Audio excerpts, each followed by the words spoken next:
വെളുപ്പിനഴക് കറുപ്പിനഴക് എന്ന് പറഞ്ഞിട്ട് ആദ്യം എഴുതാനായിട്ട് ഇപ്പം നമുക്ക് വേണ്ട, കറുപ്പ് എന്തായാലും ആദ്യം വന്നാലും എന്താ. സുന്ദരനായിട്ടുള്ള മമ്മൂട്ടിയെ ഡീഗ്ലാമറൈസ് ചെയ്തിട്ട് ഞാൻ മിക്ക പടത്തിലും അവതരിപ്പിച്ചിട്ടുള്ളൂ.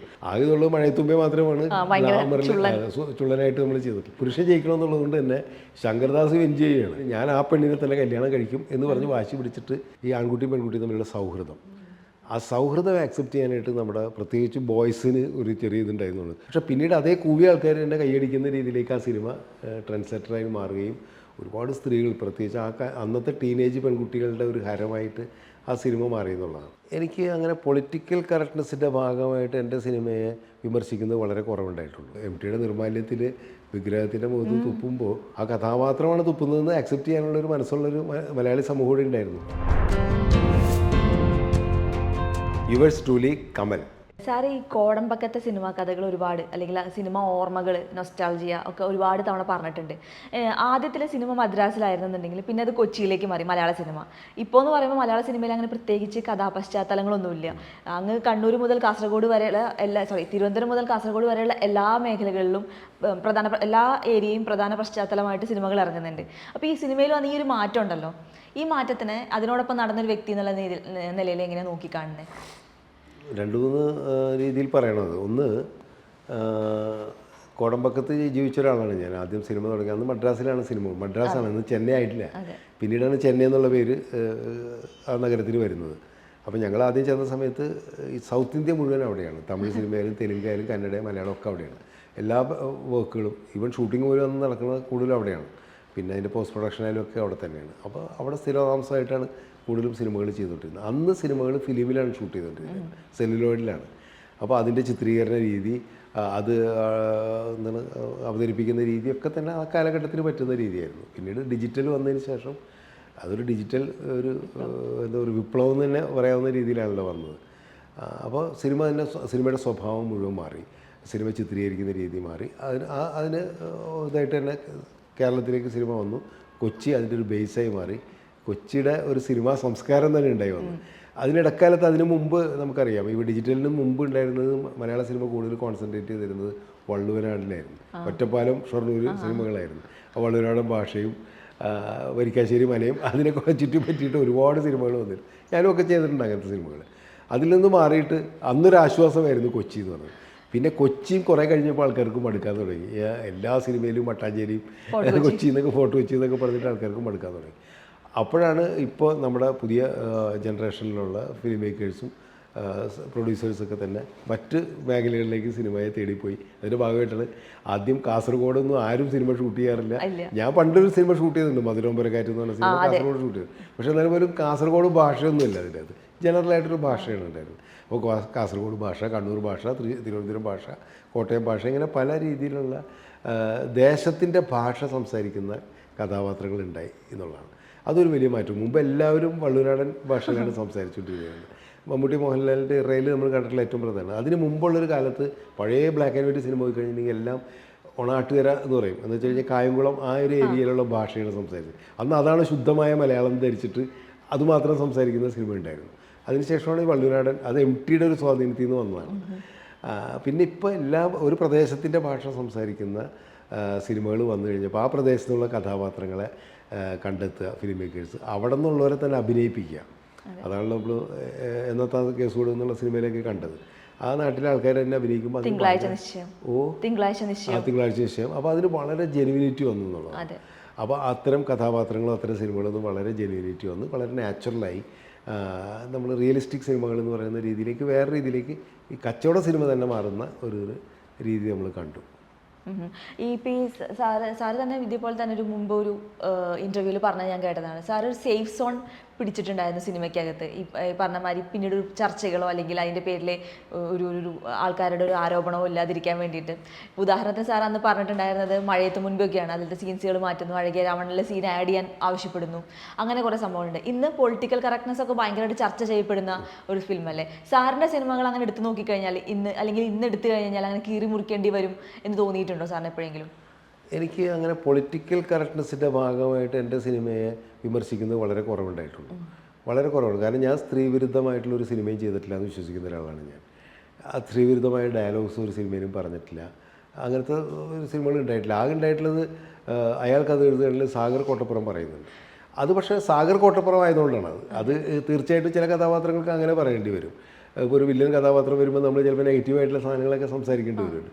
അയാൾ ആ സിനിമയിൽ തന്നെ അത് റിഗ്രറ്റ് ചെയ്യുന്നുണ്ട് പിന്നീട്, മനസ്സിലായില്ലേ? അത്തരം സ്ത്രീവിരുദ്ധമായിട്ടുള്ള ഡയലോഗുകൾ പറഞ്ഞതിൻ്റെ പേരിൽ അയാൾ പിൽക്കാലത്ത് ആ സിനിമയിൽ തന്നെ ഇത് ചെയ്യുന്നുണ്ട്.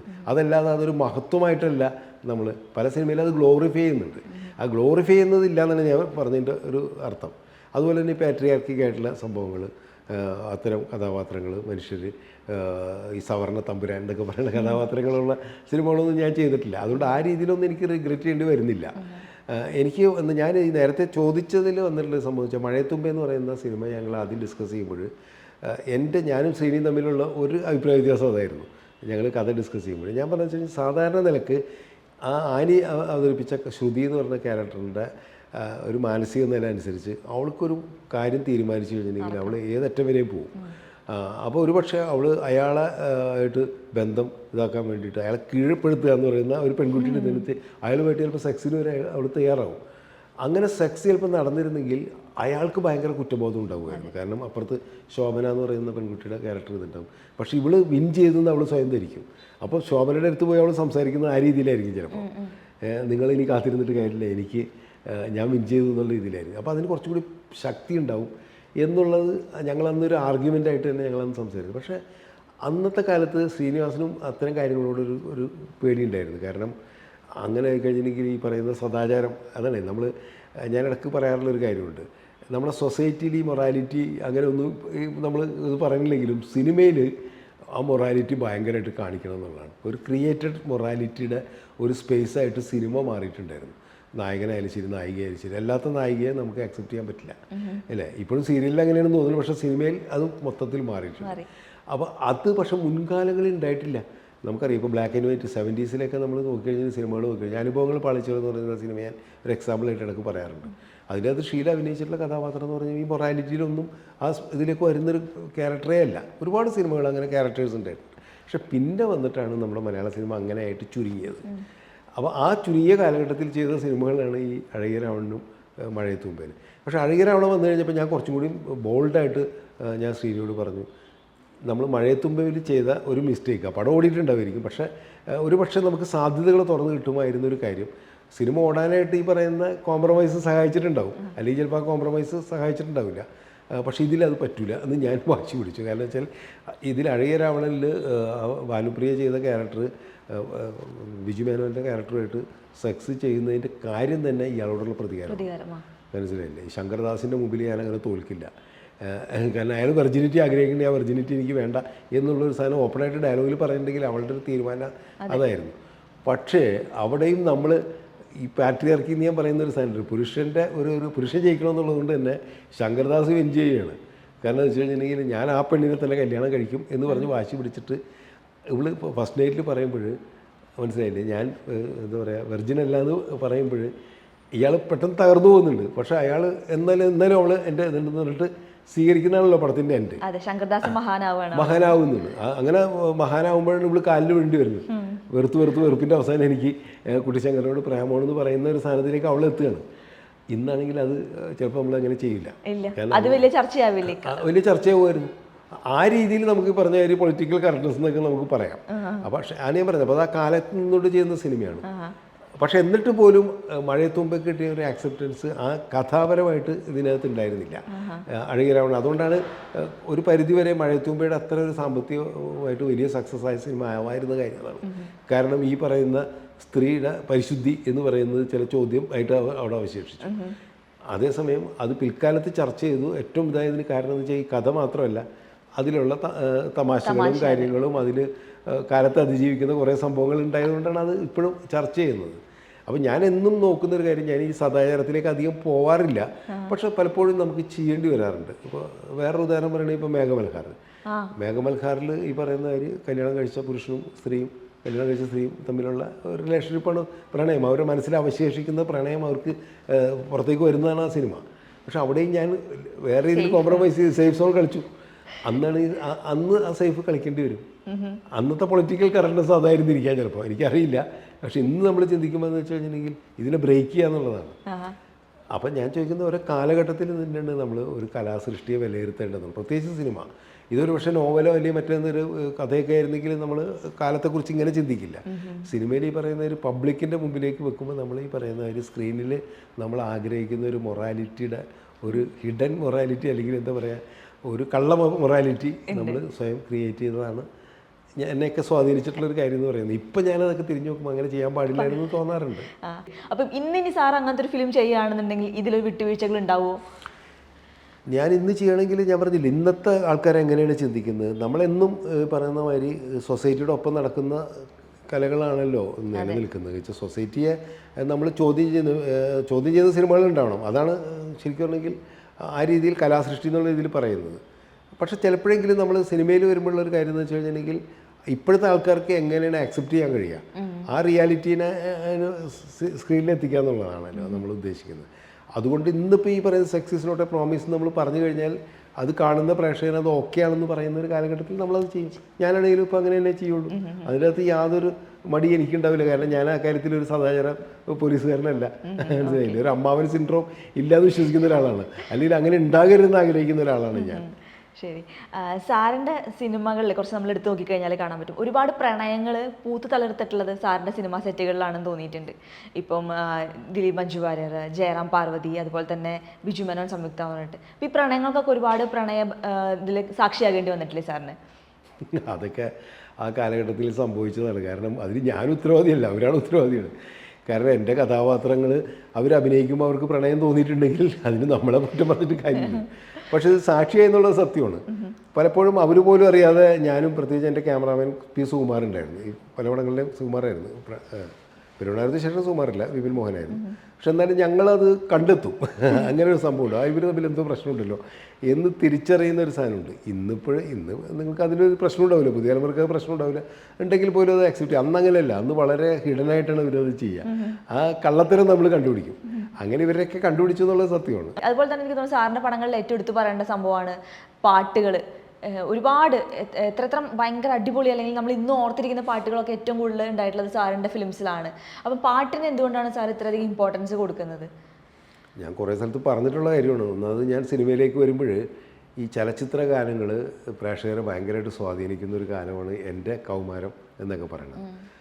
പ്രത്യേകിച്ച് പ്രേം നസീർ അഭിനയിക്കുന്ന സിനിമകളിലെ പ്രണയഗാനങ്ങളുണ്ട്, ബ്ലാക്ക് ആൻഡ് വൈറ്റിൽ യേശുദാസ് പാടിയിട്ടുള്ള, വയലാർ ദേവരാജൻ അല്ലെങ്കിൽ ബാബുരാജ്, ഭാസ്കര മാഷ് എന്നൊക്കെ പറഞ്ഞിട്ടുള്ള അന്നത്തെ ഏറ്റവും ലെജൻഡറി ആയിട്ടുള്ള ആൾക്കാരുടെ പാട്ടുകൾ അത് കാലത്ത് അതിജീവിച്ച് ഇന്നും നിൽക്കുന്നുണ്ട് നമ്മൾ. അപ്പോൾ ആ പാട്ടുകളൊക്കെ നമ്മളെ വല്ലാതെ സ്വാധീനിച്ചിട്ടുണ്ട്. അപ്പോൾ സിനിമയിലേക്ക് വരുമ്പോൾ പാട്ടില്ലാത്തൊരു അവാർഡ് സിനിമ എന്നുള്ളതല്ലായിരുന്നു എൻ്റെ സങ്കല്പം. ഞാൻ തുടങ്ങിയത് അങ്ങനെ തന്നെയാണ്. ത്രാസം എന്ന് പറഞ്ഞ സിനിമയിൽ പാട്ടൊന്നുമില്ല, ഫസ്റ്റ് പടം അതായിരുന്നു, അവാർഡ് സിനിമയായിരുന്നു. പക്ഷേ പിന്നീട് ഞാൻ സിനിമയിൽ പ്രവർത്തിക്കാൻ തുടങ്ങി, അസിസ്റ്റൻറ്റ് ഡയറക്ടറായിട്ട് വന്നു. ഡയറക്ടറായി കഴിഞ്ഞപ്പോൾ എന്നെ ഏറ്റവും കൂടുതൽ സ്വാധീനിച്ചത് ഭരതേട്ടൻ്റെ കൂടെ ഒക്കെ വർക്കുമ്പോൾ, ഭരതേട്ടൻ പാട്ടുകളെ ഭയങ്കരമായിട്ട് ഇഷ്ടപ്പെടുന്ന ഒരാളാണ്. പടത്തിൽ പാട്ടുകൾ നന്നായിട്ട് വരണമെന്ന് ആഗ്രഹിക്കുന്നതാണ്. അപ്പോൾ അതും ആ ഒരു സ്കൂൾ എന്നെ സ്വാധീനിച്ചിട്ടുണ്ടാവാം. പിന്നെ ഞാൻ പടം ചെയ്യാൻ തുടങ്ങിയപ്പോൾ എനിക്ക് പാട്ടുകളോടുള്ള ഇഷ്ടം കൊണ്ട് തന്നെ പാട്ടുകൾ നന്നായിട്ട് സിനിമയിൽ വരണം എന്നുള്ളത് ഞാൻ എന്നും ആഗ്രഹിക്കുന്നൊരു കാര്യം. അപ്പോൾ ഓരോ സിനിമയ്ക്കും പറ്റുന്ന മ്യൂസിക് ഡയറക്ടറെയാണ് ഞാൻ ചൂസ് ചെയ്യുന്നത്. അപ്പോൾ നമുക്ക് എല്ലാ സൗഹൃദവും, എല്ലാ മ്യൂസിക് ഡയറക്ടേഴ്സായിട്ട് നല്ല സൗഹൃദം ഉണ്ടെങ്കിലും ഓരോ സിനിമയ്ക്കും ഞാൻ മാറി മ്യൂസിക് ഡയറക്ടേഴ്സിനെ പരീക്ഷിച്ചിട്ടുണ്ട്. അത് കാരണം ഇന്ന പടത്തിന് ഇന്ന ആളുടെ മ്യൂസിക് ആയിരിക്കും കൂടുതൽ നന്നാകുക എന്നുള്ളത് തോന്നില്ല. അല്ലാണ്ട് സൗഹൃദത്തിൻ്റെ പേരിൽ അയാളെ കൊണ്ട് തന്നെ മ്യൂസിക് കഴിക്കാമെന്ന് ഞാൻ ഒരിക്കലും ബലം പിടിച്ചിട്ടുമില്ല. അപ്പോൾ അതുകൊണ്ട് തന്നെ ഈ പറയുന്ന ഇത്രയും പ്രഗത്ഭരായിട്ടുള്ള മ്യൂസിക് ഡയറക്ടേഴ്സിൻ്റെ എല്ലാം കൂടെ വർക്ക് ചെയ്യാൻ എനിക്ക് പറ്റിയിട്ടുണ്ട്.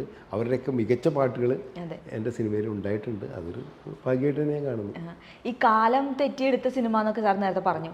അതുപോലെ തന്നെ സാർ തന്നെ ഒരിക്കൽ പറഞ്ഞിട്ടുണ്ട്, നിറത്തിന് തിയേറ്ററിൽ ഭയങ്കര കൂവലായിരുന്നു ആദ്യത്തെ ഷോയ്ക്കൊക്കെ ഉണ്ടായിരുന്നു. പക്ഷെ നിറം ഒരു ട്രെൻഡ് സെറ്ററായി മാറിയ കാഴ്ചയാണ് നമ്മൾ പിന്നെ കണ്ടത്. എനിക്കോട് ആൺകുട്ടിക്കും പെൺകുട്ടിക്കും ഇടയിൽ എടാ വിളി വന്നത് നിറത്തിന് ശേഷമായിരിക്കും.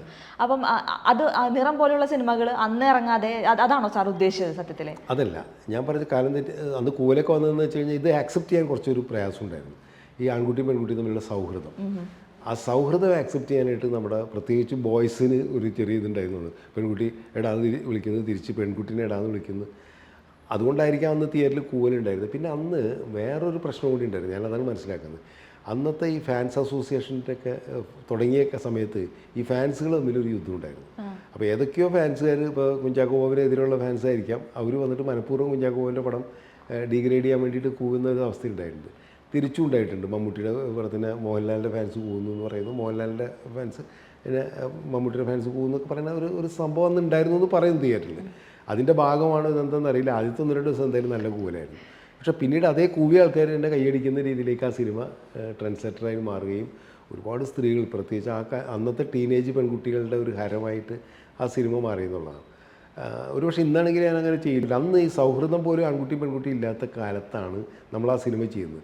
അപ്പോൾ അതിൻ്റെ ഒരു അൾട്ടിമേറ്റ് റിസൾട്ട് എന്ന് പറയുന്നത് പ്രണയത്തിലേക്ക് പോകുന്നു എന്നുള്ളത് തന്നെയാണ് അന്ന് നമ്മുടെയൊക്കെ ഒരു കാരണം അല്ലാണ്ടൊരു സൗഹൃദം എങ്ങനെ ഉണ്ടാവുമെന്ന് ഇപ്പോഴത്തെ ഒരു ചിന്തയിലേക്ക് നമുക്കന്ന് എത്തിയിട്ടുണ്ടായിരുന്നില്ല. ഈ സിനിമയ്ക്കൊക്കെ ശേഷം ആ ഒരു കാലം അപ്പോഴേക്കും മൊബൈൽ ഫോണൊക്കെ സജീവമായി. കോളേജുകളിലൊക്കെ തന്നെ ആൺകുട്ടികളും പെൺകുട്ടികളൊക്കെ ഒരുമിച്ച് സ്കൂളിലൊക്കെ തന്നെ അങ്ങനെ ആവാൻ തുടങ്ങി. ഇപ്പം ഞാൻ സ്കൂളിൽ പഠിച്ച ബോയ്സ് സ്കൂളിലാണ്. കോളേജിൽ ക്രൈസ്റ്റ് കോളേജിൽ ഇരിഞ്ഞാലക്കുട പഠിച്ച ബോയ്സ് കോളേജായിരുന്നു. അന്ന് ബോയ്സ് കോളേജായിരുന്നു. പിന്നീട് അത് തന്നെ മിക്സഡ് കോളേജായി. അപ്പം നമ്മളെ സംബന്ധിച്ചുള്ള ഒരു ആൺകുട്ടി പെൺകുട്ടികളുടെ സൗഹൃദം എന്നൊക്കെ പറയുന്നത് വളരെ ദൂരെ. ഇതിന് നമ്മളെ കസിൻസ് പെൺകുട്ടികളായിട്ട് പോലും വലിയ സൗഹൃദമൊന്നും നമ്മൾ ഉണ്ടായിട്ടില്ല. കാണുമായി എന്നൊക്കെ പറഞ്ഞ് തിരിച്ച് വർത്താനം പറയുന്നതല്ലാണ്ട് ഇന്ന് ഇടപെടാന്നൊക്കെ പറഞ്ഞ് ഒരുമിച്ചിരിക്കുന്ന മാതിരി ആൺകുട്ടി പെൺകുട്ടി ഒരുമിച്ചിരുന്ന് കഴിഞ്ഞാൽ ഫാമിലിയിലേക്ക് വലിയ ഇഷ്യൂ ഉണ്ടായിരുന്ന ഒരു കാലഘട്ടത്തിലാണ് അന്നത്തെ സിനിമകളും ഉണ്ടായിട്ടുള്ളത്.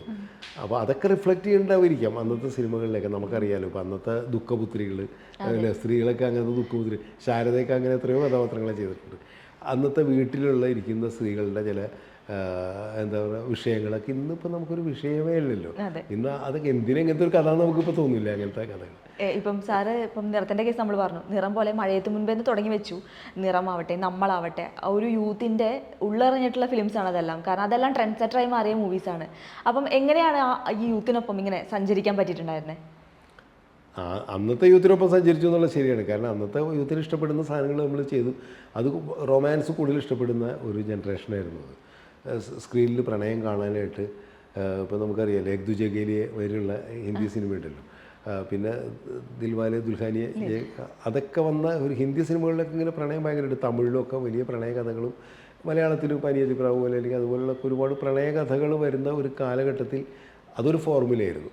അതാണ് സത്യം പറഞ്ഞാൽ തുറന്നു പറഞ്ഞേണ്ടത്. എനിക്ക് ചെയ്യാൻ പറ്റുന്ന ഒരു ഫോർമുല അതായിരുന്നു. ഇപ്പോൾ ഒരു ആക്ഷൻ പടം ചെയ്യാനായിട്ട്, അടിപ്പടം, ഒരു ഭയങ്കര ഹീറോയിക്കായിട്ടുള്ളൊരു സ്റ്റാറിനെ വെച്ചിട്ടുള്ളൊരു ഹീറോയിക്കായിട്ടുള്ളൊരു സിനിമയൊന്നും ചെയ്യാനായിട്ടുള്ള പറ്റുന്നൊരു രീതി എനിക്കുണ്ടായിരുന്നില്ല. എൻ്റെ ഒരു മൈൻഡ് സെറ്റ് അതല്ല. അപ്പോൾ എൻ്റെ മൈൻഡ് സെറ്റ് കുറച്ചും കൂടിയും ഒരു റൊമാൻറ്റിക് ആയിട്ടുള്ള കുറച്ച് എന്നെപ്പറ്റി എല്ലാവരും എന്താ പറയുക കുറ്റമായിട്ട് പറയുന്നൊരു കാര്യമാണ്. ഭയങ്കര കാൽപ്പനികനായിട്ട് സിനിമയിൽ കാൽപ്പനികത കൂടുതലായിട്ട് പറയുന്നത്. അത് നമ്മളുടെ ഓരോരുത്തർക്കും ഓരോ രീതിയുണ്ടല്ലോ. നമ്മുടെ ജീവിതം തന്നെ നമ്മൾ കുറേയൊക്കെ അങ്ങനെ കാണുന്നു. റിയാലിറ്റിയിൽ ജീവിക്കുന്ന തന്നെ വേറൊരു സങ്കല്പ ലോകത്തിൽ നമ്മൾ ജീവിക്കുന്നു. പക്ഷേ എന്നെ സ്വാധീനിച്ചിട്ടുള്ള ചില വായനകളും എഴുത്തും കവിതകളും ഒക്കെ ആയിരിക്കാം അങ്ങനെ ആയിട്ടുണ്ടാവുക എന്ന് എനിക്ക് തോന്നുന്നു. രാക്ഷസി എന്ന് പറഞ്ഞ പാട്ട് ചെയ്യുന്നു നമ്മൾ എന്ന് പറഞ്ഞ സിനിമയിൽ. രാക്ഷസി എന്നുള്ള പാട്ട് നമ്മൾ കൈതപ്പുറം എഴുതിയെന്ന് ആലോചിക്കണം. കൈതപ്പുറം വളരെ ഭാവസാന്ദ്രമായ ഗാനങ്ങൾ എഴുതുന്ന ആളാണ്. അങ്ങനെ മ്യൂസിക് മോഹൻ സിതാര ചെയ്യുന്ന നമ്മളപ്പോൾ ഒരിക്കലും പ്രതീക്ഷിച്ചിട്ടില്ല ഇതൊരു ട്രെൻഡ് സെറ്റർ ആവുന്ന അത്ര ഹിറ്റാവും ക്യാമ്പസിൽ. അപ്പോൾ ആ സന്ദർഭത്തിനനുസരിച്ച് നമ്മളൊരു പാട്ട് എന്നുള്ള രീതിയിൽ മാത്രമേ എടുത്തുള്ളൂ. പക്ഷേ അതിൻ്റെ മ്യൂസിക്കും കാര്യങ്ങളും എല്ലാം വന്നതിൻ്റെ കൊറിയോഗ്രാഫി എല്ലാം വന്നു കഴിഞ്ഞപ്പോൾ അന്നത് ഭയങ്കര ഇതായി. അതുപോലെ തന്നെ കറുപ്പിനഴക് എന്നുള്ള പാട്ട് വന്നു. അതിൻ്റെ അകത്ത് ചില കാര്യങ്ങൾ മാത്രം നമുക്ക് വെളുപ്പിനഴക് കറുപ്പിനഴക് എന്ന് പറഞ്ഞിട്ട് ആദ്യം എഴുതാനായിട്ട് ഇപ്പോൾ നമുക്ക് വേണ്ട, കറുപ്പ് എന്തായാലും ആദ്യം വന്നാലും എന്താ കുഴപ്പം എന്ന് അന്ന് നമ്മൾ ചിന്തിച്ചിട്ടുണ്ടായിരുന്നു. അത് ചിലപ്പോൾ ഒരു പക്ഷേ ചർച്ച ചെയ്യാനല്ലേ, അത് ചർച്ച ചെയ്യില്ല. വെളുപ്പിനഴക് എന്ന് പറഞ്ഞിട്ട് പറയണമെങ്കിൽ ഇന്ന് ചിലപ്പോൾ അതിന് കുറ്റം പറയാം, എന്താ കറുപ്പ് ആദ്യം വെച്ചൂടെ എന്നുള്ള ചോദ്യം. അപ്പോൾ അത് അങ്ങനെ ഞാൻ കൈതപ്പുറം കൂടി പറഞ്ഞു കഴിഞ്ഞപ്പോൾ നമുക്ക് കറുപ്പിനഴക് എന്ന് പറഞ്ഞാലും തുടങ്ങുക, കറുപ്പിനഴകില്ലേ എന്നുള്ളൊരിത്. അപ്പോൾ അത്തരം ചില ചിന്തകൾ. പക്ഷേ ആ പാട്ടും ഭയങ്കര ഹിറ്റായിരുന്നു. വിമർശനം നേടിയിട്ടുള്ള പാട്ടുകളുണ്ട്. ഇത് ഇഷ്ടമല്ലടാ എന്നുള്ള പാട്ടൊക്കെ ഇന്നിപ്പോൾ നമ്മൾ സംസാരിക്കുന്ന മാതിരിയുള്ള ഒരുപാട് പാട്ട് വരുന്നുണ്ട്, നമ്മൾ പല പടത്തിലും കാണാം. പക്ഷെ അന്ന് ഈ വർത്തമാനം പറയുന്ന മാതിരിയുള്ള പാട്ടുകൾക്ക് വിമർശനം നമുക്ക് കിട്ടിയിട്ടുണ്ട്. ഈ നേരത്തെ സാറ് പറഞ്ഞല്ലോ മഞ്ഞു പോലൊരു പെൺകുട്ടിയുടെ കേസ്, അതെനിക്ക് തോന്നുന്നു അത് ഇന്ന് ഇറങ്ങിയിരുന്നെങ്കിൽ കുറച്ചുകൂടെ റീച്ച് കിട്ടുമായിരുന്നു. അല്ലെങ്കിൽ ആ പാട്ട് അധികം ശ്രദ്ധിക്കപ്പെട്ടില്ല. പക്ഷെ വളരെ എന്താ പറയുക, പാട്ട് മാത്രമല്ല കണ്ടന്റ് വൈസും ഭയങ്കരമായിട്ട് ശ്രദ്ധ നേടേണ്ടിയിരുന്ന ചിത്രമായിരുന്നു. അപ്പം ഇന്നായിരുന്നു എന്നുണ്ടെങ്കിൽ അതിൻ്റെ തലവര മാറുമായിരുന്നു. തീർച്ചയായിട്ടും. കാരണം ഇതാണ് ഞാൻ ആദ്യം പറഞ്ഞത് വെച്ചാൽ ഇന്നിപ്പോൾ നമ്മൾ ഈ ചൈൽഡ് അബ്യൂസ് നമ്മുടെ സൊസൈറ്റിയിൽ അന്നും നടക്കുന്നുണ്ട്. അന്ന് പക്ഷേ ഇത്രയും അത് ഓപ്പൺ ആവാറില്ല, കാരണം ആരും പുറത്ത് പറയാറില്ല. ഇന്നിപ്പോൾ അതൊന്ന് കേസ് വരുന്നു, അങ്ങനെയുള്ള കാര്യങ്ങളൊക്കെ ചൈൽഡ് അബ്യൂസൊക്കെ ഒരുപാട് നടക്കുമ്പോൾ ആ വിഷയം ഇത്രമാത്രം സ്ട്രോങ് ആണെന്നുള്ളത് ജനം തിരിച്ചറിയുമായിരുന്നു. അന്ന് അത്തരം വിഷയങ്ങൾ സ്ക്രീനിൽ കാണാനായിട്ട് ആഗ്രഹിക്കാത്തൊരു സൊസൈറ്റി ഉണ്ടായിരുന്നു. ഒരു വേറെ രീതി പറഞ്ഞൊരു ഹിപ്പോക്രസി ആയിരുന്നു അതുണ്ടായിരുന്നു നമ്മൾ. ഇന്നിപ്പോൾ അതില്ല. അത് മാത്രമല്ല മഞ്ഞു പോലൊരു കിട്ടിയിട്ട് ഒരു ഇതെന്ന് വെച്ചാൽ ഞാൻ ആ സിനിമ അവാർഡിന് അയച്ചു കഴിഞ്ഞപ്പോൾ അവാർഡിന് ഭയങ്കരമായിട്ട് അവർ ശ്രദ്ധിക്കപ്പെട്ടൊരു സിനിമയായിരുന്നു. അതിൻ്റെ ജൂറി മെമ്പർ പറഞ്ഞൊരു ഇതുണ്ട് എൻ്റെ അടുത്ത്. കാരണം ചെറിയ പാട്ടൊക്കെ കട്ട് ചെയ്തിട്ട് അതിൻ്റെ ഒരു അവാർഡ് ഫോമിലാണ് ഞാൻ അവാർഡിനെ അയക്കുന്നത്. ആ പെൺകുട്ടിയുടെ പെർഫോമൻസും ഇതെല്ലാം കണ്ടിട്ട് അയാൾ ഭയങ്കരമായിട്ട് ഇമ്പ്രസ് ചെയ്തിട്ട് എന്നോട് പറഞ്ഞൊരു കാര്യം എന്ന് വെച്ച് കഴിഞ്ഞാൽ ആ ചെറുത്തുനിൽപ്പുണ്ടല്ലോ, ഒരു ടീനേജ് പെൺകുട്ടി, അതായത് +2 പഠിക്കുന്ന ഒരു പെൺകുട്ടിയാണ്, അവൾ തോറ്റുപോകില്ല ആ സിനിമയിൽ ചെയ്യുന്നത്. എന്ന് വെച്ചാൽ ഇയാളെ കൊല്ലാനായിട്ട് തീരുമാനിച്ച് അവളുടെ പ്രായത്തിലുള്ള കുട്ടികളെ വെച്ചിട്ട് ഒരു കിളവനെ അതിന് വേണ്ടിയിട്ട് വളച്ചെടുത്തിട്ട് അയാളെ കൊണ്ട് കൊല്ലിക്കാൻ വേണ്ടിയിട്ട് നടത്തുന്ന ഒരു ചെറുത്തുനിൽപ്പിൻ്റെ ഒരു സംഭവം ഉണ്ടല്ലോ. അന്ന് അങ്ങനെ ഒരു സിനിമ ഉണ്ടാവാറില്ലല്ലോ. ഇന്നലെ നമ്മൾ അങ്ങനെയൊക്കെ ചിന്തിക്കും അല്ലേ. അപ്പോൾ അതിനകത്തൊരു വലിയ വിഷയം ഉണ്ടായിരുന്നു. അങ്ങനെ ഞാൻ പറയുന്നത് അന്ന് എന്തോ കാലം തെറ്റി അങ്ങനെ ചെയ്തു പോയി എന്നുള്ളതുകൊണ്ടായിരിക്കാം. ഇന്നായിരുന്നെങ്കിൽ ആ സിനിമ വേറെ രീതിയിൽ ഭയങ്കരമായിട്ട് അക്സെപ്റ്റ് ചെയ്യുമെന്നാണ് ഞാൻ വിചാരിക്കുന്നത്. സാർ ഒരുപാട് സീനിയർ താരങ്ങൾക്കൊപ്പം വർക്ക് ചെയ്തിട്ടുണ്ട്. അതുപോലെ തന്നെ ഇപ്പം നമ്മൾ നേരത്തെ പറഞ്ഞ ക്യാമ്പസ് മൂവീസ് ഒരുപാട് ചെയ്തിട്ടുണ്ട്. ഈ രണ്ടും തമ്മിലുള്ള ബാലൻസിങ് സാറിന് എങ്ങനെ ഡിഫിക്കൽട്ടായിരുന്നോ? അല്ല, പലപ്പോഴും സൂപ്പർ താരങ്ങൾ വെച്ച് ചെയ്യുമ്പോഴും എനിക്ക് ചിലപ്പോഴെങ്കിലും അവരൊക്കെ ഭാരമായിട്ട് തോന്നിയിട്ടുണ്ടായിരുന്നു. എന്ന് വെച്ചാൽ അവരുടെ പോപ്പുലാരിറ്റിയൊക്കെ ഇതുണ്ട്, താരം ഉണ്ടല്ലോ. നമ്മൾ സാധാരണ കഥാപാത്രങ്ങളെയാണ് ഇവരിലേക്ക് ഇതാക്കാൻ ശ്രമിക്കുന്നത്. അപ്പോൾ അവരുടെ താരത്തിൻ്റെ ഒരു വലിയ തലപ്പൊക്കം ഉണ്ടല്ലോ, വലിയ തലപ്പൊക്കം, അതെനിക്ക് ഭാരമാണ് പലപ്പോഴും. പക്ഷേ ഈ മമ്മൂട്ടി മോഹൻലാലും അത് ആക്സെപ്റ്റ് ചെയ്യാൻ തയ്യാറായി എന്നുള്ളതാണ് എനിക്ക് വലിയ കാര്യം. ഇപ്പം മമ്മൂട്ടിയൊക്കെ തന്നെ വലിയ താരമായിട്ടിരിക്കുമ്പോഴാണ് കറുത്ത പക്ഷികളിൽ തേപ്പുകാരനായിട്ട് അതൊക്കെ ഡീഗ്ലാമറൈസ് ചെയ്ത്. എൻ്റെ മിക്കവാറും പടത്തിലൊക്കെ പുള്ളി ഏറ്റവും സുന്ദരനായിട്ടുള്ള മമ്മൂട്ടിയെ ഡീഗ്ലാമറൈസ് ചെയ്തിട്ട് ഞാൻ മിക്ക പടത്തിലും അവതരിപ്പിച്ചിട്ടുള്ളൂ. ആകെയുള്ളത് മഴയത്തുമ്പേ മാത്രമാണ് ഗ്ലാമറിൽ ചുള്ളനായിട്ട് നമ്മൾ ചെയ്തിട്ടുള്ളത്. അഴകിരാവണിൽ പോലും ശങ്കർദാസ് ഒരു കോമാളി എന്നുള്ള രീതിയിലാണ് നമ്മൾ പ്രസൻറ്റ് ചെയ്തത്. പിന്നീട് കറുത്ത പക്ഷികളായാലും ശരി, രാപ്പകലായാലും ശരി, ഡീഗ്ലാമറൈസ് ചെയ്തിട്ടുള്ള കഥാപാത്രങ്ങളെയാണ് മമ്മൂട്ടി. അതും മോഹൻലാൽ വരുമ്പോഴും മോഹൻലാൽ ഈ അമാനുഷിക കഥാപാത്രം എന്നൊക്കെ നമ്മൾ പറയാവുന്ന രീതിയിൽ ആറാം തമ്പുരാനൊക്കെ ഇട്ട് വിലസന സമയത്തും ഞാൻ അത്തരം സിനിമകളിൽ ഞാൻ പോയിട്ടില്ല. സാധാരണക്കാരനായിട്ടുള്ള മോഹൻലാലിനാണ് എല്ലാ സിനിമകളിലും അവതരിപ്പിച്ചിട്ടുള്ളത്. ഈ ഉണ്ണികളെ ഒരു കഥ പറയാമൊക്കെ പോലെ ഓർക്കാപ്പുറത്ത് അങ്ങനത്തെ ഒരു കുറച്ചുകൂടെ അന്നത്തെ ഒരു ന്യൂജൻ സിനിമ എന്ന് വേണമെങ്കിൽ അത് പറയാമായിരുന്നു. മ്യൂസിക്കും അതിന്റെ ഭയങ്കര ഇമ്പോർട്ടന്റ് ആയിരുന്നു അല്ലേ? മ്യൂസിക് വൈസും അത് സോങ് ഇല്ല, പക്ഷേ ബാക്ക്ഗ്രൗണ്ടും മ്യൂസിക് ഭയങ്കര ഇതായിട്ടുള്ള. പക്ഷെ ആ പടം ഈ പറഞ്ഞ പോലെ അതും ഒരു ട്രെൻഡ് സെറ്റിംഗ് സാധനം പോലെ ആയിരുന്നില്ലേ അന്ന് വന്നിട്ടുണ്ടായിരുന്നു? തീർച്ചയായിട്ടും. അത് പിന്നെ ഓടുകയും ചെയ്തു. അതിനകത്ത് അന്ന് അത്ര അധികം ചർച്ച ചെയ്തില്ലെങ്കിലും പിൽക്കാലത്ത് ഇപ്പൊ ഭയങ്കരമായിട്ട് ചർച്ച ചെയ്യുന്നുണ്ട്. ടിവിയിലൊക്കെ വരുമ്പോഴായിട്ട് ആൾക്കാർ ഏറ്റവും കൂടുതൽ കാണുന്ന ഫിലിമാണ്. അതുപോലെ തന്നെ സാർ ഞാൻ ചോദിച്ചോട്ടെ, ഇപ്പം സിനിമക്കാർക്ക് ഓരോ രാഷ്ട്രീയം ഉണ്ടായിരിക്കാം. സിനിമാക്കാരുടെ രാഷ്ട്രീയത്തിനെ വിലയിരുത്തിയിട്ട് അവരുടെ സിനിമേനെ വിലയിരുത്തുന്നത് ഇപ്പം കാണുന്ന ഒരു പ്രവണതയാണ്. അല്ലെങ്കിൽ ഒരു സിനിമാക്കാരോടുള്ള എതിർപ്പ്, ആ സിനിമയോട് പ്രതികരിക്കുന്നത്, ആ സിനിമയുടെ പേരിൽ കാണിക്കുന്നത്, വിമർശിക്കുന്നത് ഒക്കെ ഇപ്പം വരുന്നുണ്ട്. അപ്പം സാർ എങ്ങനെയാണ് അതിനെ കാണുന്നത്? അല്ല, എന്നുവെച്ചാൽ സിനിമാക്കാർക്ക് രാഷ്ട്രീയം പാടില്ല എന്ന് എനിക്ക് പറയാൻ പറ്റില്ല. ഓരോരുത്തരുടെ കാഴ്ചപ്പാടാണ്. എനിക്കും രാഷ്ട്രീയമുണ്ട്, ഓരോരുത്തർക്കും രാഷ്ട്രീയമുണ്ട്. അത് വലതുപക്ഷ രാഷ്ട്രീയമാവും, ഇടതുപക്ഷ രാഷ്ട്രീയമാവും, അല്ലെങ്കിൽ വേറെ ഏതെങ്കിലും രീതിയിലുള്ള രാഷ്ട്രീയമായാലും ശരി. അയാൾ ആ രാഷ്ട്രീയക്കാരനാണ് അല്ലെങ്കിൽ ആ പ്രത്യയശാസ്ത്രത്തിൽ വിശ്വസിക്കുന്ന ആളാണെന്ന് വെച്ചിട്ട് അയാളെ വിമർശിക്കേണ്ട കാര്യമില്ല. അങ്ങനെ വിമർശിക്കുകയല്ല ചെയ്യുന്നത്. ഇവിടെ പറ്റുന്നത് എന്താണെന്ന് വെച്ച് കഴിഞ്ഞിട്ടുണ്ടെങ്കിൽ നമ്മുടെ ചില വിശ്വാസങ്ങൾ ഒളിച്ചു കിടത്താൻ ശ്രമിക്കുക. സിനിമയിലൂടെ ഒളിച്ചു കിടത്താൻ ശ്രമിക്കുമ്പോഴാണ് ഈ വിമർശനം വരുന്നത്. അത് ആ അർത്ഥത്തിൽ അവർ മനസ്സിലാക്കുന്നുണ്ടോ, നമ്മളെ സിനിമയിൽ പ്രവർത്തിക്കുന്നവർ മനസ്സിലാക്കുന്നുണ്ടോ എനിക്കറിയില്ല. പബ്ലിക് അല്ലെങ്കിൽ പുറത്ത് നിന്നിട്ട് ക്രിട്ടിസൈസ് ചെയ്യുന്ന ആൾക്കാർ വിമർശിക്കുന്നത് എന്തുകൊണ്ടാണെന്ന് വെച്ച് കഴിഞ്ഞാൽ അവർ പോലും അറിയണ്ടാവില്ലായിരിക്കും, പക്ഷേ ചില ഒളിച്ചു കിടത്തലുകൾ നടത്തുന്നുണ്ട്. ഞാൻ പറയാതെ തന്നെ നിങ്ങൾക്കത് മനസ്സിലാവുമെന്ന് ഞാൻ വിചാരിക്കുന്നത്. ആ ഒളിച്ചു കിടത്തലിനെ ചോദ്യം ചെയ്യേണ്ട ഒരു കാലത്താണ് നമ്മളിപ്പോൾ നിൽക്കുന്നത്. അത് ചോദ്യം ചെയ്യുക തന്നെ ചെയ്യും. അതിനകത്ത് നമുക്ക് അയ്യോ ഞങ്ങൾ എന്തിനാണ് വിമർശിക്കണമെന്ന് പറഞ്ഞിട്ട് കാര്യമില്ല, വിമർശിക്കുക തന്നെ ചെയ്യും എന്നാണ് എനിക്ക് പറയാനുള്ളത്. പക്ഷേ ഒരു നടൻ്റെ അല്ലെങ്കിൽ ഒരു സംവിധായകൻ്റെ രാഷ്ട്രീയം ഇന്നതാണെന്ന് കരുതിയിട്ട് അയാൾ ചെയ്യുന്ന ഒരു പടത്തിനെ ഡീഗ്രേഡ് ചെയ്യുക, അതൊക്കെ ഒരു അല്ല, അത് ശരി, അത് ചെയ്യാൻ പാടില്ല എന്നല്ല വിശ്വസിക്കുകയാണ് ഞാൻ പറഞ്ഞത്. അയാളുടെ രാഷ്ട്രീയം എന്തായിക്കോട്ടെ, അത് നമുക്ക് സിനിമയിൽ ഒരു പ്രശ്നമുള്ള കാര്യമല്ല. പക്ഷേ ആ സിനിമയിലൂടെ അയാളുടെ രാഷ്ട്രീയം ഒളിച്ചു കിടത്താൻ ശ്രമിക്കുന്നു. അതിൻ്റെ ഒരു സൂചന കിട്ടിക്കഴിഞ്ഞിട്ടുണ്ടെങ്കിൽ അതിപ്പോൾ വലതുപക്ഷമായാലും ശരി, ഇടതുപക്ഷ രാഷ്ട്രീയമായാലും ശരി, ആൾക്കാരെ അക്സെപ്റ്റ് ചെയ്യില്ല എന്നാണ് ഞാൻ പറയുന്നത്. പുരോഗമനാശയങ്ങൾ നമുക്കാവാം, അതാണ് പറഞ്ഞത്. പുരോഗമനാശയം ഇല്ലാത്ത കാര്യങ്ങളും കുഴപ്പമില്ലേ? ഇപ്പോൾ വളരെ നിസ്സാരമായിട്ടുള്ള കാര്യമായിരിക്കും. പഠാൻ വിവാദം അറിയാമല്ലോ, ഈ പറഞ്ഞ പോലെ പഠാൻ ഫിലിമിൻ്റെ വിവാദം, ഈ പറഞ്ഞ പോലെ ഒരു ബിക്കിനിയുടെ കളറ് ഇതായതിൻ്റെ പേരിലാണ്, കാവ്യനിറമായതിൻ്റെ പേരിലാണ് അത് അത്രയും വിവാദമായത്. അങ്ങനെ ഒരു ചെറിയൊരു വിഷയത്തിൻ്റെ പേരിലൊക്കെ ഇതുപോലൊരു സിനിമയ്ക്കെതിരെ ആക്രോശിക്കുന്നത് അല്ലെങ്കിൽ വിമർശിക്കുന്നതും വളരെ തെറ്റായ പ്രവണതയല്ലേ? അല്ല, അതുകൊണ്ടാണല്ലോ അന്ന് ഏറ്റവും കൂടുതൽ വിമർശിക്കപ്പെട്ടത്. ഇപ്പോൾ ഒരു പക്ഷേ ആ കളറിലുള്ള ഒരു വസ്ത്രം ഇട്ടിട്ട് ഒരു പെൺകുട്ടി ഡാൻസ് ചെയ്താൽ എന്താണ് കുഴപ്പം? ഒരു 15-20 കൊല്ലം മുമ്പ് അല്ലെങ്കിൽ 30 കൊല്ലം മുമ്പ് അങ്ങനെ ചെയ്ത് കഴിഞ്ഞാൽ ആരെങ്കിലും എന്തെങ്കിലും വിമർശിക്കുമായിരുന്നു? നമ്മളെല്ലാവരും പറയുന്ന ഒരു കാര്യമുണ്ടല്ലോ, ഇപ്പോൾ MTയുടെ നിർമ്മാല്യത്തിൽ വിഗ്രഹത്തിൻ്റെ മുഖത്ത് തുപ്പുമ്പോൾ ആ കഥാപാത്രമാണ് തുപ്പുന്നതെന്ന് അക്സെപ്റ്റ് ചെയ്യാനുള്ളൊരു മനസ്സുള്ളൊരു മലയാളി സമൂഹം കൂടെ ഉണ്ടായിരുന്നു. ഇന്ന് കഥാപാത്രമാണെന്ന് വിചാരിക്കില്ല. അപ്പോൾ ആ കഥാപാത്രമായിട്ട് അഭിനയിച്ച അഭിനേതാവിൻ്റെ ജാതി വരും, ആക്രമിക്കാം, അല്ലെങ്കിൽ വേറെ രീതിയിലേക്ക് വരും. ഇപ്പോൾ ഏറ്റവും അവസാനത്തെ എക്സാമ്പിളാണ് നമ്മൾ കാതൽ എന്ന് പറയുന്ന സിനിമ നമ്മൾ കണ്ടത്. ഇപ്പോൾ കാതൽ എന്ന് പറയുന്ന സിനിമയിൽ ആ സംവിധായകൻ ഒന്നും ഒളിച്ചു കിടത്താൻ ശ്രമിച്ചിട്ടില്ല, ഇല്ലേ? അദ്ദേഹം വളരെ പ്രസക്തമായി ഇപ്പോൾ പറയേണ്ട ഒരു വിഷയം പറഞ്ഞു. ആ വിഷയം പറഞ്ഞപ്പോൾ എന്താ ഉണ്ടായത്? ആ സംവിധാനം ചെയ്ത ആളെ ആക്രമിക്കുന്നതിന് പകരം അതിൽ അഭിനയിച്ച മമ്മൂട്ടിയുടെ മതം നോക്കുന്നു, അതിന് കുറ്റം പറയുന്നു. അതിലുപരി സംവിധായകനെ വേറെ സ്ഥലത്തേക്ക് കയറ്റുന്നില്ല. ഒരു കോളേജിലെ ക്യാമ്പസിൽ ഈ പുരോഗമന ആശയം പേരേണ്ട യുവജനങ്ങൾ പഠിക്കുന്ന കോളേജിലേക്ക് ആ സംവിധായകന് വിലക്ക് ഏർപ്പെടുത്തുന്ന. അപ്പോൾ ആരാണത് ചെയ്യുന്നത്? മതങ്ങൾ ഈ കലാസൃഷ്ടികളിൽ ഇടപെടുകയാണ്. മതങ്ങൾ രാഷ്ട്രീയത്തിൽ ഇടപെടുന്നത് തന്നെ വലിയ കുഴപ്പമാണ്. അത് നമ്മൾ കണ്ടുകൊണ്ടിരിക്കുകയാണ് സ്ഥിരമായിട്ട്. അത് നമുക്കൊന്നും പറ്റാത്തത് വോട്ട് ബാങ്കിൻ്റെ ഭാഗമായിട്ട് അതൊക്കെ ഇപ്പോൾ കോമൺ ആയി കഴിഞ്ഞ് നമ്മളത് ആക്സെപ്റ്റ് ചെയ്ത് കഴിഞ്ഞു. പക്ഷേ കലയിൽ ഇങ്ങനെ മതങ്ങൾ ഇടപെടാൻ തുടങ്ങുന്നത് നമ്മൾ അംഗീകരിച്ചു കൊടുക്കാൻ പറ്റില്ല. അതിനെ നമ്മൾ വിമർശിക്കുക തന്നെ ചെയ്യും, എതിർക്കുക തന്നെ ചെയ്യും. അതുകൊണ്ടാണ് കേരള സ്റ്റോറി എന്ന് പറയുന്ന സിനിമയെ നമുക്കൊരിക്കലും അംഗീകരിക്കാൻ പറ്റില്ല.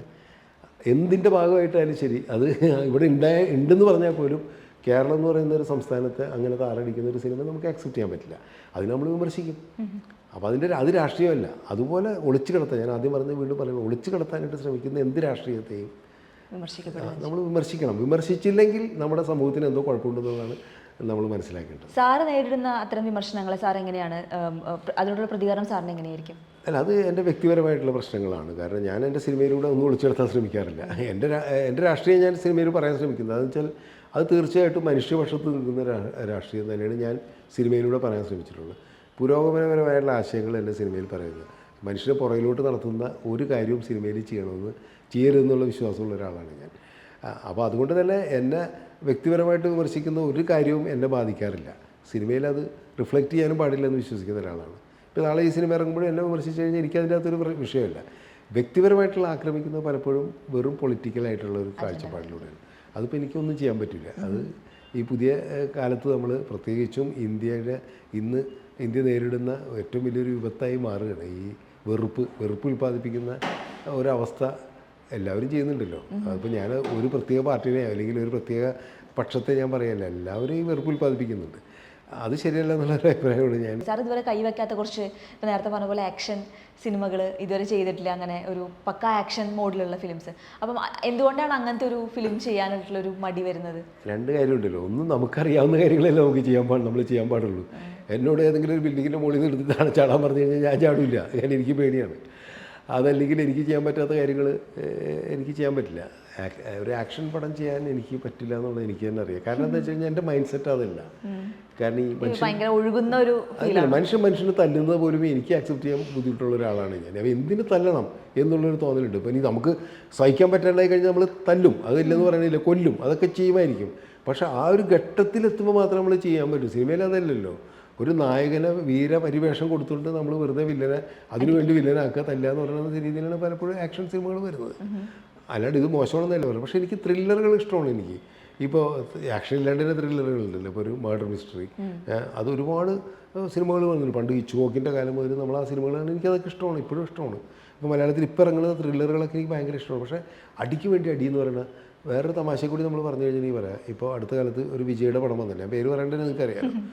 അതിൽ 200 ആൾക്കാരൊക്കെയാണ് ഇടിച്ച് തെറിപ്പിക്കുന്നത് ഇല്ലേ. മുമ്പ് MGRൻ്റെ കാലത്ത് 10-30-40 പേരൊക്കെ ഇടിച്ച് തെറിപ്പിക്കണമെന്ന് നമ്മൾ കളിയാക്കുമായിരുന്നു. ഒരു നായകൻ വന്നിട്ട് ഒറ്റ ഇടിക്ക് 50 പേര് തെറിച്ചു പോകുന്നൊക്കെ പറഞ്ഞ് നമ്മൾ കളിയാക്കുമായിരുന്നു. ഇന്ന് അത് 50 മാറി 100 കഴിഞ്ഞപ്പോൾ 200 പേരൊക്കെ ഒറ്റയടിക്ക് തെറിച്ചു പോകും. അപ്പോൾ അങ്ങനത്തെ ഉള്ള സിനിമകൾ ചെയ്യണമെന്ന് പറഞ്ഞു കഴിഞ്ഞിട്ടുണ്ടെങ്കിൽ എനിക്ക് ചെയ്യാനറിയില്ല, അതിനോട് എനിക്ക് ഒരു താല്പര്യമില്ല. അത് നല്ല സിനിമയല്ല എന്നൊന്നും ഞാൻ പറയണില്ല കേട്ടോ. കാരണം ഇത്രയധികം ആൾക്കാർ കാണുന്ന സിനിമ, ഞാനും ഈ സിനിമകളൊക്കെ കാണുന്ന ആൾ തന്നെയാണ്. ഇപ്പോൾ നമുക്ക് ചെയ്യാനറിയാത്ത കാര്യങ്ങളും നമുക്ക് കാണാമല്ലോ, അതിനത് കുഴപ്പമില്ലല്ലോ. ഇപ്പോൾ എൻ്റെ സിനിമകൾ മറ്റുള്ളവർ കണ്ടില്ലെങ്കിൽ എനിക്ക് വിരോധമില്ല. എനിക്ക് ചെയ്യാനറിയുന്ന സിനിമകൾ ഞാൻ ചെയ്യുന്നു, അത്രേ ഉള്ളൂ. ഈ സാർ തന്നെ പറഞ്ഞിട്ടുണ്ടേ, ഒരു അടിച്ചുപൊളി പടം ചെയ്ത് കഴിഞ്ഞാൽ ഒരു ബ്രേക്ക് എടുത്തിട്ട് കുറച്ച് ഒരു സ്ലോ പേസിലുള്ള ഒരു ഡീഗ്ലാമറൈസ്ഡ് മൂവി ചെയ്യുന്നുള്ളത്. അതെന്തിനാണ് അങ്ങനെ ഒരു തെരഞ്ഞെടുപ്പ് നടത്തുന്നത് സാറിന്? അതെന്താ വെച്ചാൽ എന്നെ സംബന്ധിച്ചോളം എനിക്കുള്ളൊരു പ്രശ്നമാണത്. അത് നിറം എന്ന് പറഞ്ഞ സിനിമ ചെയ്തു ഞാൻ. നിറം എന്ന് പറഞ്ഞ സിനിമ ക്യാമ്പസ് സിനിമ. എനിക്ക് ആ സിനിമ ഒരു മഹത്തായ സിനിമയായിട്ട് സ്വയം തോന്നിയിട്ടില്ല. അതാണ് എൻ്റെ ഒരു പ്രശ്നമാണത്. കാരണം എന്താ വെച്ച് കഴിഞ്ഞാൽ ഞാൻ മനസ്സുകൊണ്ട് ആഗ്രഹിച്ച സിനിമയിൽ വന്നപ്പോൾ എനിക്ക് ഇങ്ങനത്തെ സിനിമകളായിരുന്നില്ല ചെയ്യണമെന്നുള്ളതായിരുന്നു എൻ്റെ പ്രശ്നം. മനസ്സിലായില്ല. അത് ഓഡിയൻസിന് വേണ്ടി ഓടി, പാട്ടുണ്ട്, നല്ല തമാശയുണ്ട്, അല്ലെങ്കിൽ പ്രണയമുണ്ട്, ഒക്കെ ഉണ്ട്, ഓടി. അപ്പോൾ എനിക്ക് തോന്നുന്നു ഇങ്ങനത്തെ സിനിമയിൽ ഞാൻ ചെയ്തുകൊണ്ടിരുന്നത് ശരിയാവില്ല എന്ന് വെച്ചിട്ട് ഞാൻ ഓടിപ്പോയിട്ട് മധുരോപരക്കാറ്റെടുത്ത്. മധുരോപരക്കാറ്റിൻ്റെ വിഷയം എന്നെ ഭയങ്കരമായിട്ട് ഹോണ്ട് ചെയ്തൊരു വിഷയമാണ്. കാരണം എന്ന് വെച്ച് കഴിഞ്ഞാൽ കാറ്റടിക്കുന്ന ഒരു ഗ്രാമം, ആ ഗ്രാമത്തിലേക്ക് ഒരു മനുഷ്യൻ ചെല്ലുന്നു, ആ മനുഷ്യൻ ഒരു വലിയ ദുരന്തം പേറിയിട്ടാണ് ചെല്ലുന്നത്, അയാളുടെ ഭാര്യ ജയിലിൽ കിടക്കുകയാണ് എന്ന് പറയുന്ന ദുരന്തം മാത്രം ഒരു മനുഷ്യനുണ്ടാകുന്ന ഒരു കഥ. അത് ആ ദുരന്തം കൂടിയതുകൊണ്ടായിരിക്കും ആൾക്കാർക്ക് അക്സെപ്റ്റ് ചെയ്യാൻ പറ്റുക. പക്ഷേ ഞാൻ കാണുന്നത് ചില മനുഷ്യരുണ്ടല്ലോ അങ്ങനെ, അവൻ്റെ ജീവിതത്തിൽ അവനെ പിന്തുടരുന്ന ദുരന്തങ്ങളുണ്ടാവും, ഒരുപാട് ദുരന്തങ്ങളുണ്ട് അവനെ പിന്തുടരും. അവൻ്റെ വേദനയാണ് എന്നെ മധുരോമരക്കാറ്റിലേക്ക് അടുപ്പിച്ചത്. അപ്പോൾ നമ്മൾ പുറത്ത് പറയില്ലേ, പെരിഫറലായിട്ടുള്ള കാര്യങ്ങൾ, പ്രണയമായാലും ശരി, അതൊക്കെ ചെയ്യുമ്പോഴുണ്ടാകുന്ന ഒരു അസ്വസ്ഥതയുണ്ട്. അതുകൊണ്ടാണ് ഈ പറയുന്നത്, പെരിഫറലായിട്ടുള്ള സിനിമകൾ ചെയ്തതിന് ശേഷമാണ് ഞാൻ പെട്ടെന്ന് ഇതിലേക്ക് മാറിയിട്ടുള്ളത്, ഇത് ചെയ്തിട്ടുള്ളത്. പക്ഷേ ചില കോംപ്രമൈസ് അപ്പോഴും ചെയ്യുന്നുണ്ട് ഞാൻ. ഇപ്പോൾ പെരുമഴക്കാലത്തിൽ ഞാൻ അങ്ങനെ പാട്ടൊന്നും വെച്ചിട്ട് ചെയ്യേണ്ട കാര്യമുണ്ടായിരുന്നില്ല എനിക്ക്. അതിൻ്റെ ഒരു ബിസിനസ്സിൻ്റെ ഭാഗമായിട്ടാണ് പാട്ടൊക്കെ വെച്ചിട്ട് ആ സിനിമ ചെയ്തത്. പക്ഷേ വിഷയം വളരെ സ്ട്രോങ് ആയിട്ടുള്ള വിഷയമില്ല, real life story, real life സ്റ്റോറിയാണ്. അതിന് മഞ്ഞുകൊണ്ടൊരു കിട്ടി പറഞ്ഞു. പക്ഷേ ചില സിനിമകളുടെ പരാജയവും അപ്പുറത്ത് നമ്മൾ ഇതൊന്നും ഇല്ലാണ്ട് കോംപ്രമൈസ് ചെയ്തിട്ടുള്ള സിനിമകൾ ഓടുമ്പോൾ നമ്മൾ ആലോചിക്കും, സേഫ് സോണിൽ നിന്ന് കളിക്കാമല്ലോ, അതല്ലേ നല്ലത്. വ്യക്തിപരമായിട്ട് അതൊക്കെ തുറന്നു പറച്ചിലാണ്. കാരണം നമ്മൾ അല്ല ഞാൻ അങ്ങനെയല്ല ഇങ്ങനെയല്ല എന്ന് പറഞ്ഞിട്ട് മഹത്വം പറഞ്ഞിട്ടിരുന്നിട്ട് കാര്യമില്ലല്ലോ. സിനിമ അനുദിനം മാറിക്കൊണ്ടിരിക്കുകയാണ്. ഇപ്പോൾ 6 മാസം മുമ്പുള്ള സിനിമയുടെ കാഴ്ചശീലങ്ങളല്ല ഇപ്പോൾ സിനിമയിലുള്ള ആൾക്കാർ. ഇപ്പോൾ OTT വന്നു, അപ്പോൾ പെട്ടെന്ന് ആൾക്കാരുടെ കാഴ്ചകളുടെ രീതികളൊക്കെ തന്നെ മാറി. ഇനി സിനിമയിൽ എന്തൊക്കെ എക്സ്പെരിമെൻറ്റുകൾ വരാൻ പോകണമെന്ന് നമുക്ക് പറയാൻ പറ്റില്ല. 6 മാസം കൊണ്ട് തന്നെ ഈ മാറ്റങ്ങൾ ഉണ്ടാവും. അപ്പോൾ സ്വീകരിക്കപ്പെടുന്ന കഥകൾ എന്താണെന്ന് നമുക്കിപ്പോൾ പറയാൻ പറ്റില്ല. ആർക്കും വേണ്ടാത്തൊരു കഥ എൻ്റെ മനസ്സിൽ ഞാൻ കുറേ കാലമായിട്ട് കൊണ്ടു നടക്കുന്ന കഥയാണ്, അത് ഞാൻ സിനിമയാക്കുമെന്ന് വാശി പിടിച്ചിട്ട് കാര്യമില്ല. ഇപ്പം എന്താണ് ആവശ്യം അത് നമ്മൾ അത് നല്ല രീതിയിൽ പ്രസൻറ്റ് ചെയ്യുക എന്നുള്ളതാണ്. അപ്പോൾ അങ്ങനെ ഒരു കഥയ്ക്ക് വേണ്ടിയിട്ട് കാത്തിരിക്കുകയാണ് ഞാൻ.